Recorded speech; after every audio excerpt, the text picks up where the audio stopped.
Une galaxie qui intrigue les astronomes, un anticorps contre Alzheimer et le vrai visage de Toutankhamon. Bonjour à tous, voici votre concentré d'actualité scientifique pour ce 30 mars. La différence entre l'homme des cavernes et nous, c'est le résultat de la science. Et ce n'est pas une opinion, c'est de la science. Notre monde n'est pas si moche. Les astronomes ont découvert une galaxie surprenante.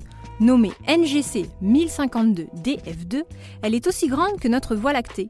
Le problème est qu'elle est quasiment, voire totalement dépourvue de matière noire. Une particularité que les scientifiques ne parviennent pas à expliquer et qui bouscule les théories sur la matière noire, cette substance mystérieuse normalement considérée comme un ingrédient essentiel des galaxies. Un simple petit bonjour peut sembler anodin et pourtant ça en dit long sur votre personnalité. C'est ce que révèle une étude menée par des chercheurs français. Grâce à un logiciel, ils ont démontré que nous utilisons, hommes comme femmes, des sortes de codes pour juger de la voix d'autrui. Une équipe chinoise pense avoir conçu le papier du futur. Leur invention est un écran à cristaux liquides aussi fin et léger qu'une feuille, flexible mais résistant. Grâce à ses capacités, il serait par exemple possible d'y télécharger quotidiennement le journal et de le mettre à jour autant que nécessaire. Le tout pour un coût modique, à peine 4 € pour 13 cm d'écran. De nouvelles espèces de grenouilles viennent d'être identifiées. Si elles sont restées si longtemps inconnues, c'est que ces batraciens vivent en un seul endroit sur Terre, une grotte calcaire de Thaïlande.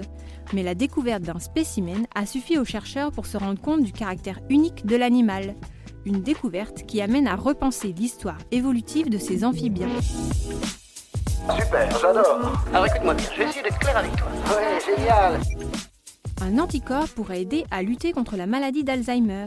Des chercheurs ont développé un anticorps capable d'éliminer les plaques amyloïdes caractéristiques de la pathologie.